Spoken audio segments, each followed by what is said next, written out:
আচ্ছা, পায়ে দুর্গন্ধের সমস্যাটা কিন্তু খুবই কমন, কিন্তু এটা আমাদের এমন সব পরিস্থিতিতে ফেলে দেয় যা বেশ অস্বস্তিকর।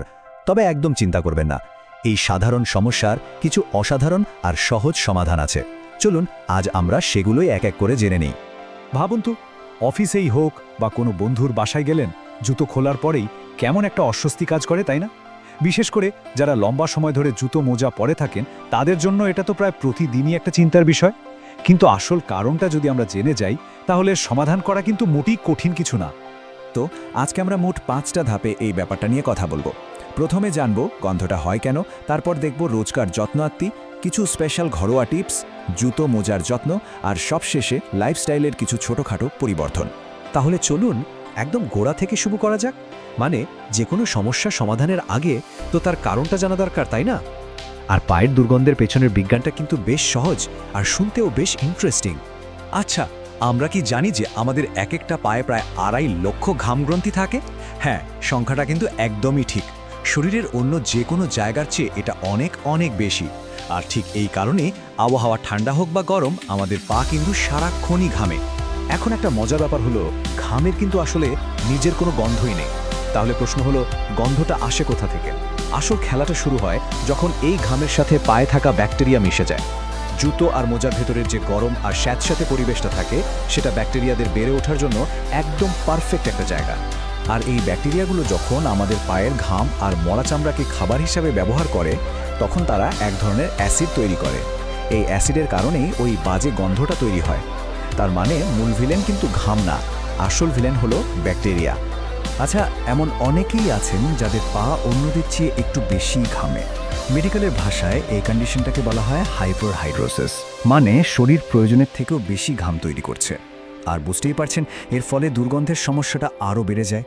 তো এখন যেহেতু আমরা কারণটা জেনে গেছি, চলুন এবার আমাদের প্রথম ডিফেন্স লাইন, মানে প্রতিদিনের পরিচর্যার রুটিনটা কেমন হওয়া উচিত সেটা নিয়ে কথা বলি।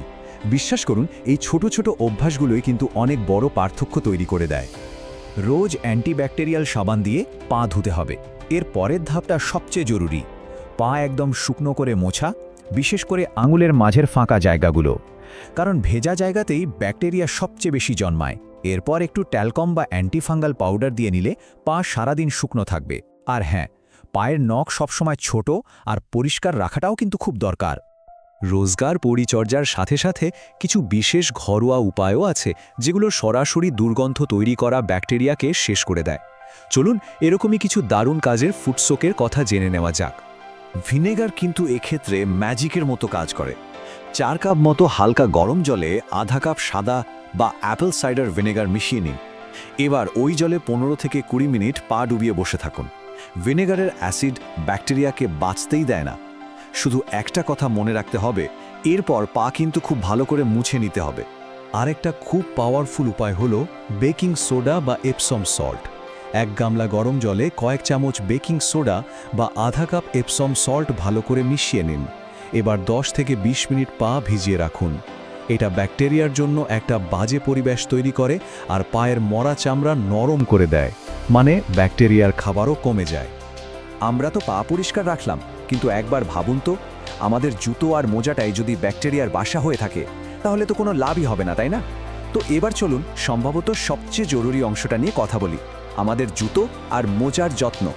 এখানে কয়েকটা জিনিস মাথায় রাখা খুব জরুরি, যেমন নাইলন বা পলিয়েস্টারের মোজার বদলে সুতি বা উলের মোজা পরা ভালো, কারণ এগুলো ঘাম টেনে নেয়। চেষ্টা করুন চামড়া বা ক্যানভাসের জুতো পরার, যাতে হাওয়া চলাচল করতে পারে। প্লাস্টিক বা রেক্সিনের জুতো এড়িয়ে চলাই ভালো। আর সবচেয়ে ভালো অভ্যাস হলো রোজ একই জুতো না পরে ঘুরিয়ে ফিরিয়ে জুতো পরা। এতে প্রত্যেকটা জুতো পুরোপুরি শুকানোর জন্য যথেষ্ট সময় পায়। জুতো ফ্রেশ রাখার জন্য আরও কিছু টিপস দিই। সবসময় পরিষ্কার শুকনো মোজা পরবেন। যখনই সুযোগ পাবেন জুতো জোড়া রোদে দেবেন। রোদ কিন্তু দারুণ জীবাণুনাশক। রাতে জুতোর ভেতরে একটু বেকিং সোডা ছড়িয়ে রাখতে পারেন, এটার সব গন্ধ শুষে নেবে। আর প্রাকৃতিক ডিওডোরাইজার হিসেবে কমলার খোসা বা কয়েকটা লবঙ্গ জুতোর ভেতর রেখে দিতে পারেন। আচ্ছা, সবশেষে চলুন আমাদের লাইফস্টাইলের এমন কিছু ছোট ছোট পরিবর্তন নিয়ে কথা বলি, যেগুলো শুধু পায়ের জন্যই না, বরং আমাদের পুরো শরীরের জন্যই ভালো। আর এগুলো দুর্গন্ধের সমস্যাকে একদম গোড়া থেকে ঠিক করতে সাহায্য করবে।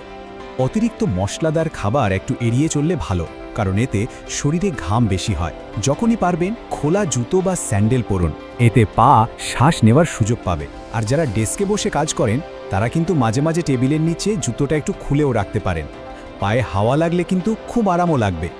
দেখুন, আসল কথাটা হলো ধারাবাহিকতা। মানে একদিন অনেক কিছু করার চেয়ে প্রতিদিন নিয়ম করে এই ছোট ছোট অভ্যাসগুলো মেনে চলাটা অনেক বেশি কাজের। একটা নিয়মিত রুটিনই কিন্তু এই সমস্যা থেকে একেবারে মুক্তি দিতে পারে। তাহলে সবশেষে প্রশ্ন একটাই, এই ছোট ছোট অভ্যেসগুলো কি সত্যিই একটা বড় পরিবর্তন আনতে পারবে? এর উত্তরটা কিন্তু আমাদের নিজেদের হাতেই। এই সহজ উপায়গুলো যদি আমরা রোজ একটু মেনে চলি, তাহলে পায়ের দুর্গন্ধের মতো একটা অস্বস্তিকর সমস্যাকে